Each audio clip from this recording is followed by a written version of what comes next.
एकादशी है, फिर द्वादशी आएगी, त्रयोदशी आएगी, और ये जो चतुर्दशी आती है इसी को बोलते हैं बैकुंठ चतुर्दशी। और ये जो कार्तिक पूर्णिमा आती है, इस पूर्णिमा को क्या कहते हैं बताओ? देव दीपावली। इस पूर्णिमा को क्या कहते हैं? देव दीपावली। क्यों? क्योंकि पूर्णिमा, कार्तिक पूर्णिमा को, कार्तिक अमावस्या को हम लोग दीपावली मनाते हैं, हाँ या ना? और कार्तिक पूर्णिमा को देव दीपावली, देवता एकादशी को जागे तो जाग कर नहा धो करके वो दीप प्रज्वलित करते हैं, और वो दीप जला करके तीनों लोकों में दीप, जैसे आप दीपावली में कहाँ दीपक जलाते हैं? घर के अंदर, घर के बाहर, है ना? अड़ोसियों पड़ोसियों के घर में भी, आपके और कहीं जगह है, घर है, वहां भी आप जाके दीप वीप जलाते हैं। तो देवताओं का वास मृत्यु लोक में, पृथ्वी पर भी है, स्वर्ग में भी है, और उनका जाना आना बैकुंठ में भी है। इसलिए देव दीपावली के एक दिन पहले, मतलब पूर्णिमा के एक दिन पहले, चतुर्दशी को, कौन सी चतुर्दशी बोला? बैकुंठ चतुर्दशी। उस दिन बैकुंठ के द्वार खुल जाते हैं, क्योंकि देवता दीप जलाने बैकुंठ भी जाते हैं। तो देवताओं की दीपावली कार्तिक पूर्णिमा है, इसलिए इसे देव दीपावली कहते हैं। तो देवता जाग कर, नहा धोकर, भगवान का ध्यान करके, फिर सभी देवता मिलजुल करके भोर में सवेरे सवेरे वो दीप जला करके दीपावली मनाते हैं। वो दीपावली मनाते हैं, क्योंकि जब हमारी दीपावली थी तब उनके 3:45 बज रहे थे, 3:45। क्यों? फिर आई एकादशी तो सवेरा हुआ, जागे, अब वो दीपावली मनाएंगे। और जो चतुर्दशी आएगी, जिसे बैकुंठ चतुर्दशी कहते हैं, उस बैकुंठ चतुर्दशी में भगवान श्रीमन नारायण की पूजा करनी चाहिए दीप जला करके। और पूर्णिमा को हम सबको पूरे दीपक जलाने चाहिए। पूरे दीपक कितने? महीने के 30 आप जलाओ। वो तो देवताओं की दिवाली है, तो देवताओं के संग हम भी मनाएं, तो बुराई क्या है?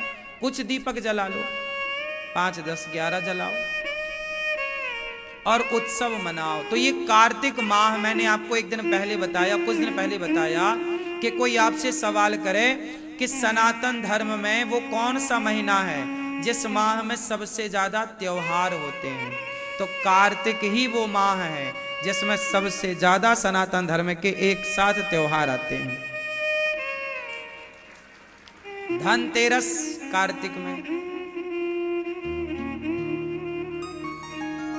है ना, दीपावली कार्तिक में, भाई दूज कार्तिक में, गोपाष्टमी कार्तिक में, और छठ पर्व कार्तिक में। छठ पर्व कब? कार्तिक में।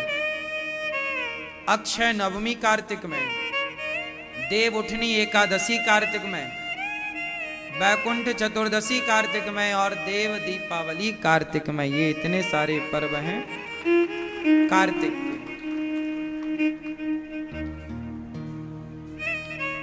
और किसी महीने में इतने सारे पर्व नहीं होते। देवशयनी एकादशी से देवता शयन करते हैं, और देव उठनी एकादशी से देवता उठते हैं। तो भगवान, अब आप सवाल कर सकते हैं कि महाराज जी, देवता भी सोते हैं तो फिर काम कौन करता है? कैसे काम होता है? देखो, ऐसा है कि भगवान नहीं सोते, ये देवताओं के सोने का नियम है। देवता कौन? देवता अलग हैं और भगवान है। देवता देव है, इंद्र देवताओं के राजा हैं, अग्नि देवता हैं, वरुण देवता हैं, ये देव कोटि में है, भगवान कोटि में नहीं। भगवान सबसे अलग है। तो भगवान उस समय अपनी शक्ति से संभालते हैं सब कार्य, देवताओं के काम वो सौंप के जाते हैं। भगवान की व्यवस्था है, इसलिए शुभ कार्य देव उठने के बाद से ही होते हैं। महीने की दोनों एकादशी करें कि ना करें, कुछ लोग बड़े कंफ्यूज, लोगों को बड़ा कंफ्यूज कर देते हैं।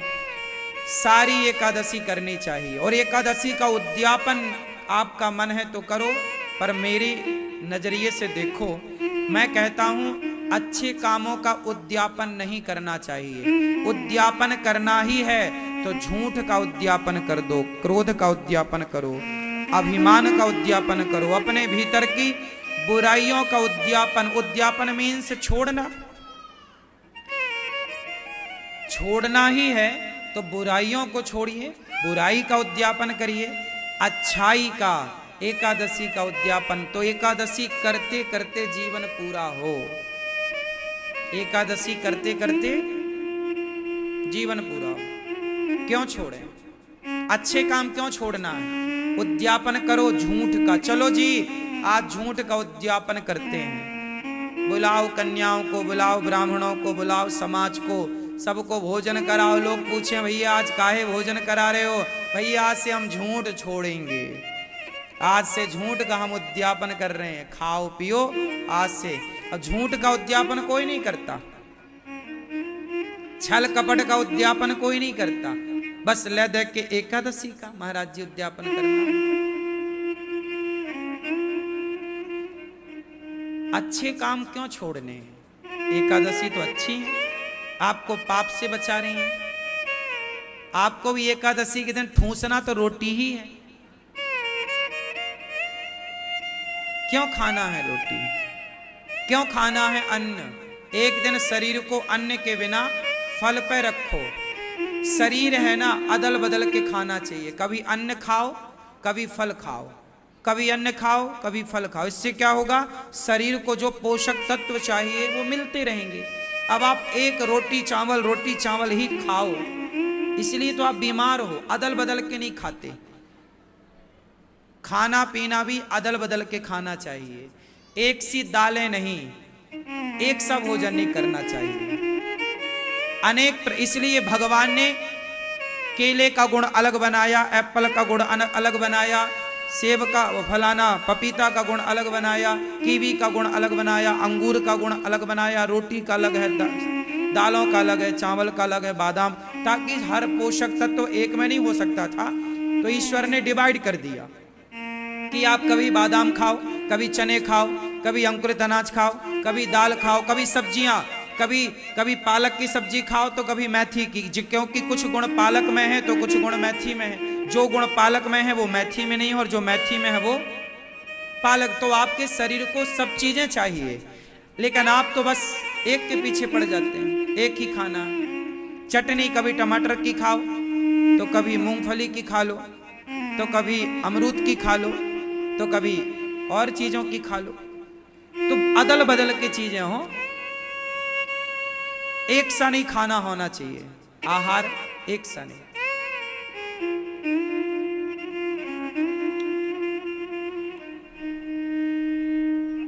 एक सा खाने वाला जल्दी बीमार पड़ता है। अदल बदल अनेक दालें क्यों बनाई ईश्वर ने? एक ही दाल बनाते फिर क्यों? अनेक प्रकार के खाद्य पदार्थ क्यों बनाए विधाता ने? एक से ही बनाते। कभी नारियल की चटनी खाओ, कभी नारियल खाओ, नहीं नारियल खाओ, कच्चा नारियल, पका हुआ नारियल खाओ।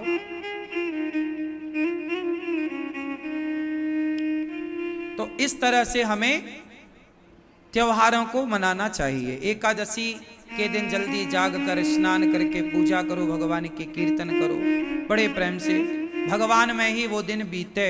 उस एकादशी के दिन पूरा दिन भगवान के नाम